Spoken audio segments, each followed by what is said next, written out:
محمدا عبده ورسوله صلى الله تعالى على خير خلقه سيدنا ومولانا محمد وعلى آله وأصحابه أجمعين. اللهم صل على سيدنا ومولانا محمد وعلى آل سيدنا ومولانا محمد وبارك وسلم صلاة وسلاما كثيرا كثيرا. يا رب صل وسلم دائما أبدا على حبيبك خير الخلق كلهم.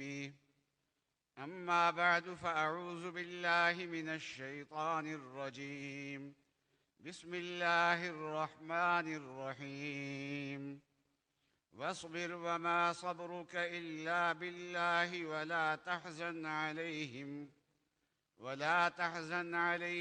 ولا تك في ضيق مما يمكرون. إن الله مع الذين اتقوا والذين هم محسنون. سبحان الذي أسرى بعبده ليلا من المسجد الحرام إلى المسجد الأقصى الذي باركنا حوله لنريه من آياتنا إنه هو السميع البصير. صدق الله العظيم وصدق رسوله النبي الكريم. بزرگان محترم اور برادران عزیز، نبی اقدس صلی اللہ علیہ وسلم کے معجزات تو اتنے ہیں کہ جن کا شمار نہیں ہو سکتا۔ البتہ عظیم معجزات جو اللہ تعالیٰ نے آپ کو عطا فرمائے ہیں، ان معجزات میں سے ایک عظیم ترین معجزہ آپ کا سفر معراج ہے۔ یہ رسول اللہ صلی اللہ علیہ وسلم کا ایسا معجزہ ہے جو اللہ تعالیٰ نے اس نوعیت کا معجزہ کسی اور پیغمبر کو بھی عطا نہیں فرمایا، جو اللہ تبارک و تعالیٰ نے نبی اقدس صلی اللہ علیہ وسلم کو یہ معجزہ عطا فرمایا ہے۔ حضرت صلی اللہ علیہ وسلم کے سفر معراج کے دو حصے ہیں۔ ایک حصہ ہے مسجد حرام سے سفر آپ کا شروع ہوا اور بیت المقدس مسجد اقصیٰ تک حضرت صلی اللہ علیہ وسلم کا سفر پہنچا ہے۔ سفر کے اس حصے کو اسرا کہہ دیتے ہیں، اور سفر کا دوسرا حصہ ہے مسجد اقصیٰ سے آسمانوں کی طرف تشریف لے گئے۔ پہلا آسمان سے لے کے ساتویں آسمان تک، سدرۃ المنتہا تک، اللہ کے عرش تک، اور جہاں تک اللہ تعالیٰ کو منظور تھا وہاں نبی اقدس صلی اللہ علیہ وسلم تشریف لے گئے۔ سفر کے اس حصے کو معراج کہتے ہیں۔ حضرت صلی اللہ علیہ وسلم جب مکہ مکرمہ سے روانہ ہوئے تو حضرت جبرائیل علیہ السلام آپ کو لینے کے لیے آئے۔ اس وقت حضرت صلی اللہ علیہ وسلم حضرت ام ہانی کے گھر میں آرام فرما رہے تھے، تو جبرائیل علیہ السلام آئے اور قدموں کی جانب سے آپ کو بیدار کیا۔ پھر آپ کو لے کے مسجد حرام میں آ گئے، حطیم میں آ گئے، اور یہاں سے سواری لائی گئی تھی جس کو براق کہتے ہیں، اور اس کی رفتار اتنی تیز تھی کہ اس کا ایک قدم اتنی دور جاتا تھا جتنی دور اس کی نگاہ جاتی تھی۔ اس تیز رفتار براق کے ذریعے سے نبی اقدس صلی اللہ علیہ وسلم مسجد اقصیٰ تک تشریف لے گئے۔ اس سفر کے دوران میں اہم مقامات کی زیارت بھی نبی اقدس صلی اللہ علیہ وسلم کو کرائی گئی۔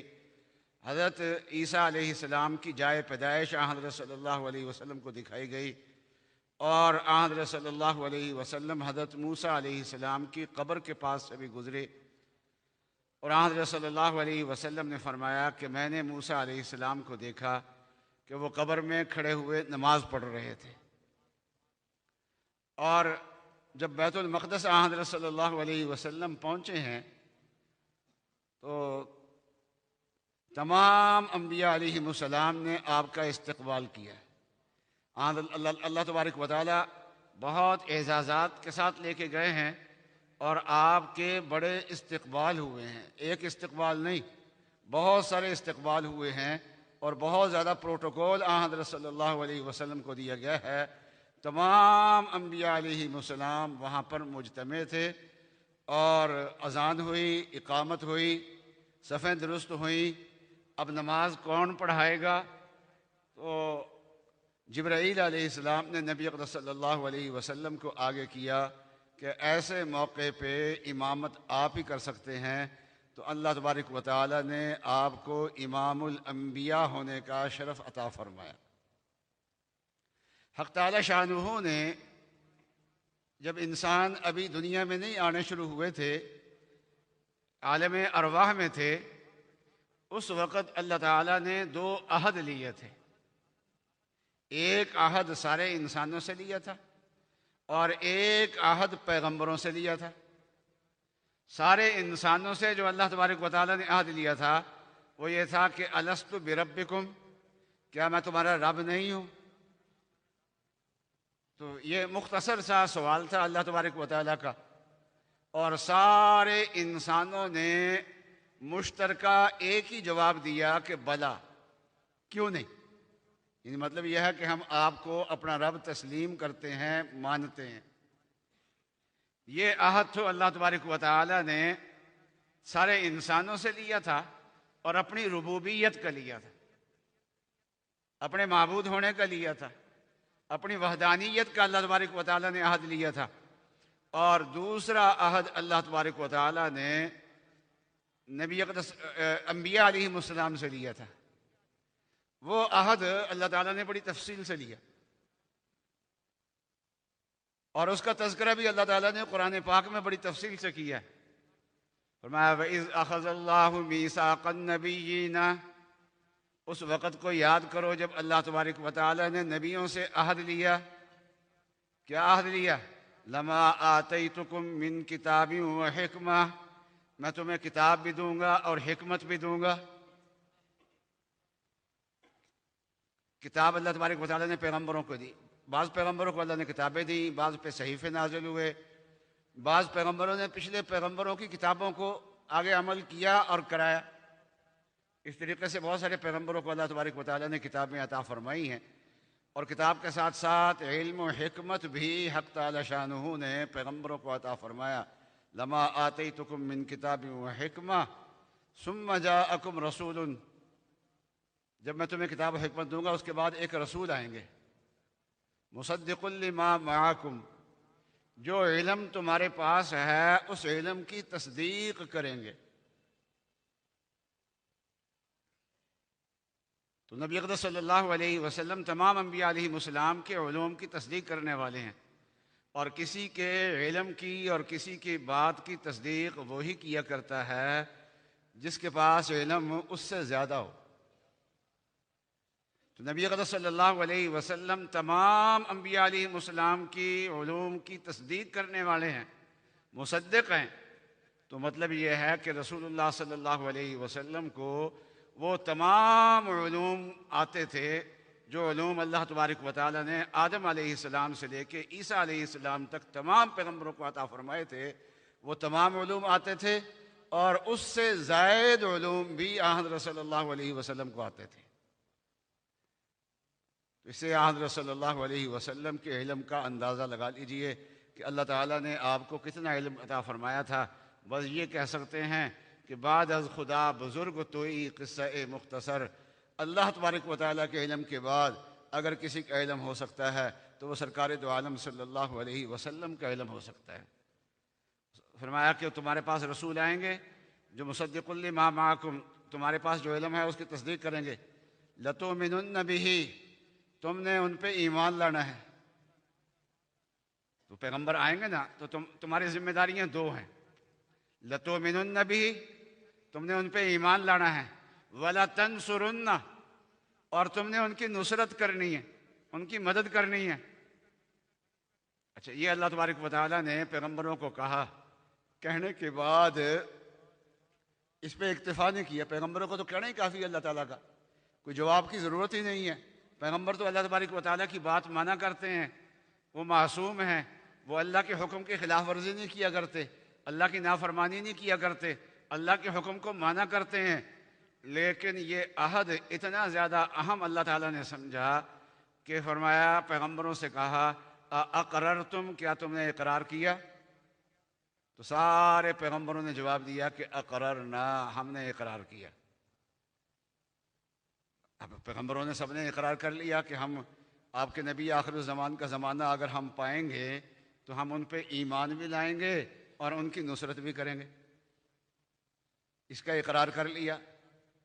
اللہ تعالیٰ نے اس پہ بھی اکتفا نہیں فرمایا. قال فاشہدوا وانا معکم من الشاہدین، تم گواہ رہو، میں بھی تمہارے ساتھ گواہ ہوں. چنانچہ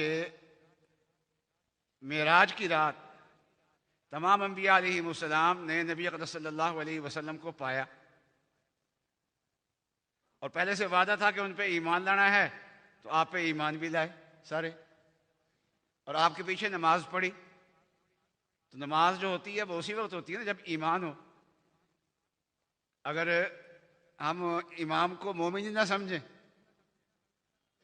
امام کے ایمان پہ ہمارا ایمان نہ ہو، تو ہماری نماز ہی نہیں ہوگی.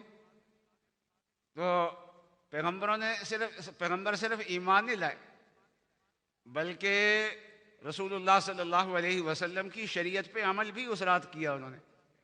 کیونکہ حضرت صلی اللہ علیہ وسلم نے جو نماز پڑھائی ہوگی وہ آدم علیہ السلام کے طریقے کے مطابق تو نہیں پڑھائی ہوگی، ابراہیم علیہ السلام کے طریقے کے مطابق تو نہیں پڑھائی ہوگی، اسماعیل علیہ السلام کے طریقے کے مطابق تو نہیں پڑھائی ہوگی، اسحاق علیہ السلام کے طریقے کے مطابق تو نہیں پڑھائی ہوگی، عیسیٰ علیہ السلام کے طریقے کے مطابق تو نہیں پڑھائی ہوگی، موسیٰ علیہ السلام کے طریقے کے مطابق تو نہیں پڑھائی ہوگی. نبی اقدس صلی اللہ علیہ وسلم نے اپنی شریعت کے مطابق نماز پڑھائی ہوگی.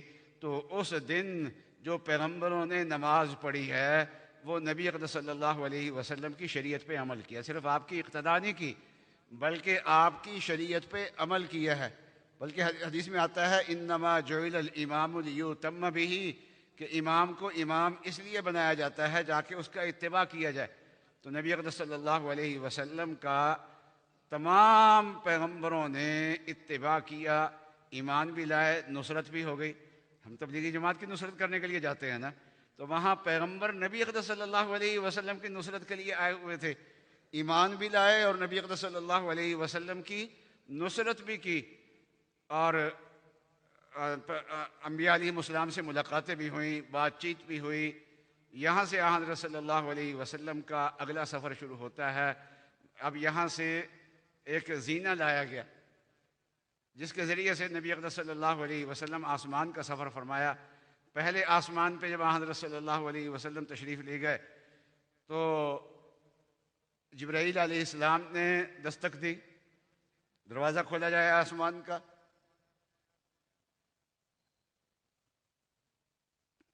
تو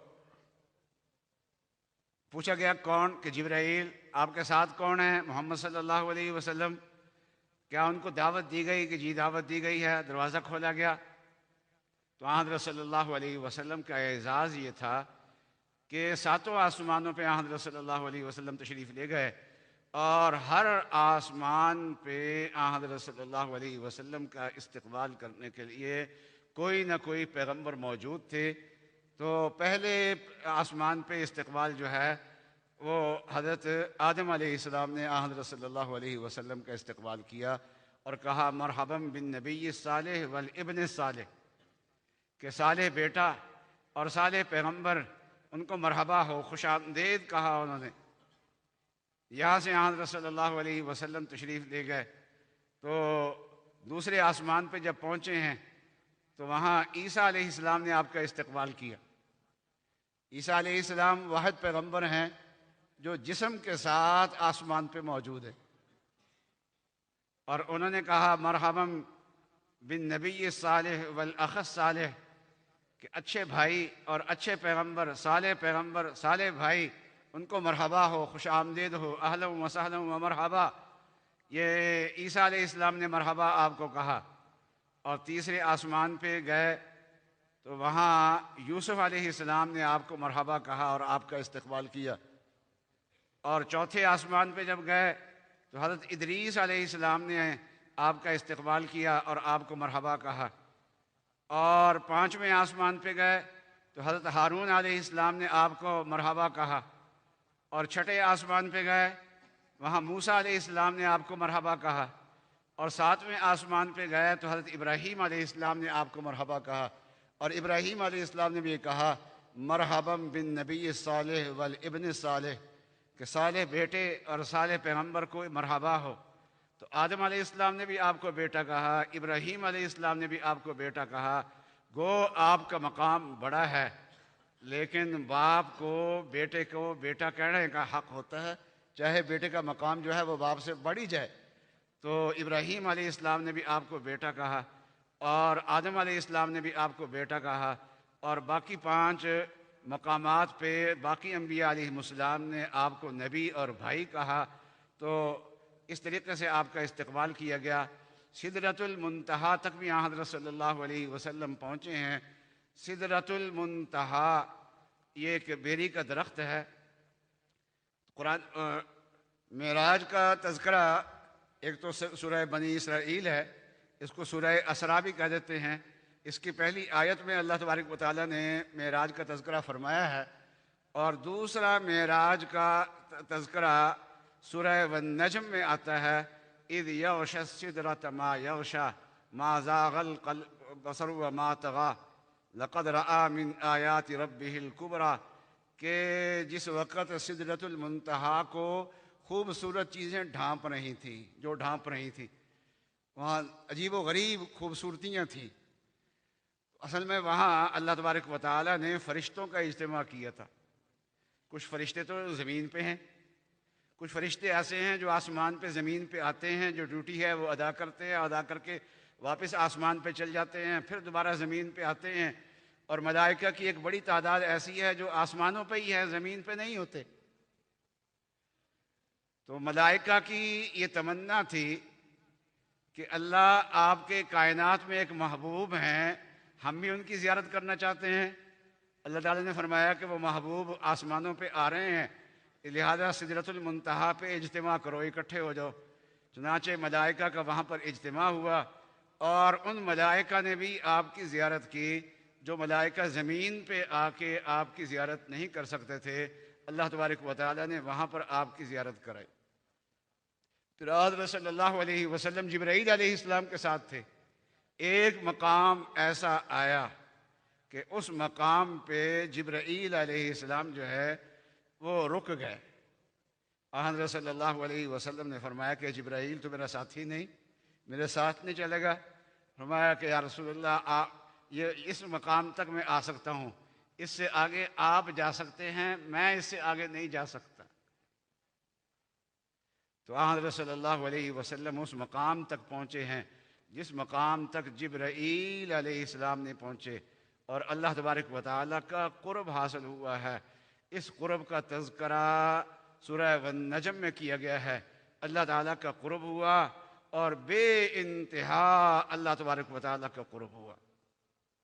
جب محبوب کی محبوب سے ملاقات ہوئی تو ایک محبوب نے دوسرے محبوب کو کیا دیا، اور ایک محبوب جو ہیں وہ اپنی امت کے لیے کیا لے کے آئے؟ تو نبی اقدس صلی اللہ علیہ وسلم نے اللہ کی بارگاہ میں سلام پیش کیا۔ سلام کے لیے الفاظ یہ تھے، التحیات للہ والصلوات والطیبات۔ تمام بدنی عبادتیں، تمام قلبی عبادتیں، تمام قولی عبادتیں، زبان کی عبادتیں، دل کی عبادتیں، بدن کی عبادتیں اے اللہ آپ کے لیے خاص ہیں۔ تو اللہ کی بارگاہ میں سلام پیش کیا، اور اپنی تمام عبادات کو اللہ تبارک و تعالیٰ کے لیے خالص کیا، توحید اللہ کی بارگاہ میں پیش کی۔ اللہ نے کیا جواب دیا؟ فرمایا السلام علیک ایھا النبی ورحمۃ اللہ وبرکاتہ۔ جب جبرائیل علیہ السلام نے اور ملائکہ نے یہ سلام سنا تو انہوں نے کہا السلام علینا وعلی عباد اللہ الصالحین، ہم پر بھی سلام ہو اور اللہ کے جتنے نیک بندے ہیں ان پہ سلام ہو، عباد اللہ الصالحین میں قیامت تک جتنے بھی نیک بندے آئیں گے ان کا سلام ہوگا۔ تو نیک بن جائے آدمی، معراج میں ان کو حصہ مل جائے گا۔ رسول اللہ صلی اللہ علیہ وسلم کی معراج میں جو تحفہ ملا ہے اللہ کی طرف سے، اس تحفے کے اندر حصہ مل جائے گا۔ اور اب یہ تو معراج میں ہے نا، اللہ کی بات، پیغمبر کی بات، فرشتوں کی بات، اور امتیوں کی بات کیا ہے؟ اشہد ان لا الہ الا اللہ واشہد ان محمدا عبدہ ورسولہ، یہ امتیوں کی بات ہے۔ سارا مل جائے تو اتحیات بن جاتی ہے، تشہد بن جاتا ہے، اور نماز میں ہم پڑھتے ہیں، ہر نماز میں ہم یاد کرتے ہیں معراج کی یاد جو ہے وہ تازہ کرتے ہیں، محبوب سے جو باتیں ہوئی ہیں ان کو تازہ کرتے ہیں۔ اور جب ہم نماز پڑھ رہے ہوتے ہیں اس وقت ہم اللہ کے نیک بندوں میں شامل ہوتے ہیں، اور جب نیک بندوں میں شامل ہوتے ہیں تو جو اللہ کا سلام نبی اقدس صلی اللہ علیہ وسلم کو پہنچا ہے، تو آپ کے واسطے سے، آپ کے طفیل سے، آپ کے صدقے سے وہ اس سلام کا حصہ ہمیں بھی مل رہا ہوتا ہے۔ یوں کہیے کہ شب معراج میں ہم بھی شامل ہو چکے ہوتے ہیں۔ اللہ تبارک و تعالیٰ نے آپ کو اتنا عالی شان مقام عطا فرمایا۔ اصل بات یہ ہے کہ دشمن آپ کو اور آپ کی دعوت کو دبانا چاہتا تھا،